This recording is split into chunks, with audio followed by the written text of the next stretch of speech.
நண்பர்களே, இன்னைக்கு சிலுக்கு அவங்களுக்கு பர்த்டே. அது எல்லாருக்குமே நல்லாவே தெரியும். ஆனா சிலுக்குக்காகவே ஸ்பெஷலா ஒரு டீ கடை வச்சிருக்காரு, அதுவும் நம்ம ஈரோட்ல. அதை பத்தி உங்க யாருக்காவது தெரியுமா? அதான் இந்த வீடியோ பார்க்க போறோம். ரொம்ப பெருமையா ரொம்ப வருஷமா இந்த டீ கடை நடத்திட்டு இருக்காங்க. சிலுக்கு பர்த்டேவை ரொம்பவே சிறப்பா கொண்டாடுவாரு. சிலுக்கு ஃபேன் சொல்றது ரொம்ப பெருமைப்படுன்னு சொல்றாரு. ஆக்சுவலி நாங்களும் சிலுக்கு ஃபேன் தான். பட் அதை அவர் ரொம்ப வருஷமா பண்ணிட்டு இருக்காரு. இன்னைக்கு ரொம்பவே கிராண்டா செலிப்ரேட் பண்ணாரு. அதுதான் இந்த வீடியோ பாருங்க. கேக்கெல்லாம் வெட்டி செலிப்ரேட் பண்ணியிருக்காரு. சிலுக்கு பார்த்துட்டு ரொம்ப சந்தோஷப்படுவாங்க. அவர் நிறைய விஷயம் ஷேர் பண்ணியிருக்காரு. அவர் என்ன சொன்னாரு நீங்க கேளுங்களேன். சிலுக்கு ரசிகனா இருக்கிறதுக்கு நான் ரொம்ப பெருமைப்படுறேன். இத்தனை வருஷம் கழிச்சு அவங்களுக்கு இந்த அளவுக்கு ஆதரவு கிடைக்கும்னு யாருமே நினைச்சு பார்க்காது. ஆனா அதையும் நான் செஞ்சிருக்கேங்கிறது எனக்கு அதை விட பெருமையா இருக்கு.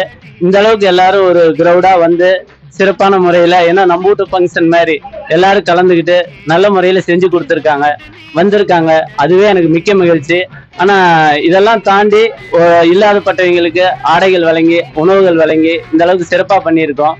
நம்ம வருஷம் இதை விட என்ன சிறப்பா பண்ணுவாங்க என் நம்பிக்கை இருக்கு.